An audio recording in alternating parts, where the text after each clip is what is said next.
आज आम्ही उस्मान शहरातील सर्व मुस्लिम समाजातील प्रातिनिधिक स्वरूपात लोक इथं येऊन माननीय मुख्यमंत्री महाराष्ट्र राज्य यांना जिल्हाधिकारी मार्फत एक निवेदन देण्यात आलेलं आहे। निवेदनामध्ये आम्ही हे सांगितले की येत्या काही काळापासून म्हणजे मागच्या 3-4 महिन्यापासून 5 महिन्यापासून महाराष्ट्रामध्ये मुस्लिम समाजाला विशेष लक्ष करून काही जातीवादी संघटना, त्यांचे लोक, काही व्यक्ती आणि विशेष म्हणजे खेदाची बाब ही आहे की महाराष्ट्र मंत्रिमंडळातील काही मंत्री हे जाणीवपूर्वक मुस्लिम समाजाबद्दल अपशब्द वापरून जातीवादी वातावरण तयार करून समाजामध्ये विष पेरण्याचं काम करीत आहेत आणि त्याचीच परिणिती म्हणून गेल्या काही आठवड्यात आणि काही दिवसापासून बीड येथील गेवराई येथील तालुक्यातील मस्जिद असो तिथं तर अक्षरशः मस्जिदीमध्ये जिलेटिन लावून तिथं स्फोट घडवण्यात आला।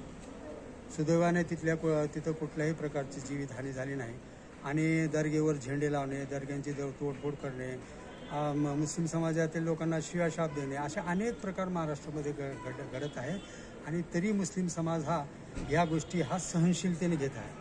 परंतु काही गोष्टी ह्या मस्जिदमध्ये स्फोट करणे वगैरे ह्या सहनशीलतेच्या पलीकडच्या गोष्टी आहेत आणि तेच आम्ही आज म्हणजे माननीय मुख्यमंत्री यांना सांगितलेलं आहे की अशा समाजकंटक आणि अशा लोकांना जर तुम्ही योग्य वेळी पायबंद घातला, त्याच्यावर कठोरात कठोर कारवाई केली तर ह्या महाराष्ट्रामध्ये शांतता नांदेल, जातीय सलोखा राहील व महाराष्ट्राची प्रगती होईल। ज्याप्रमाणे तुम्ही नागपूर दंगल झाली त्यामध्ये तेथील लोकांना जे जिम्मेदार तुम्ही धरलं त्या लोकांवर देशद्रोहाचा खटला, इतर अनेक 307 वगैरे असे गंभीर गुन्हे दाखल करून त्यांच्यावर अनेक लोकांवर कारवाई केलेली आहे। परंतु त्याच्यापेक्षाही गंभीर घटना म्हणजे मस्जिदमध्ये स्फोट घडवणं ही असून सुद्धा तिथं फक्त 2 लोकांना अटक होते, त्यांच्यावर किरकोळ स्वरूपाचे गुन्हे दाखल होत आहेत आणि हे जो महाराष्ट्र सरकारतर्फे अल्पसंख्याक मुस्लिम समाजाला जी म्हणजे वागणूक मिळत आहे, जी सावत्र वागणूक मिळत आहे ते ह्या महाराष्ट्राला परवडणार नाही। तरी महाराष्ट्र सरकार हे सर्वांचे सरकार आहे।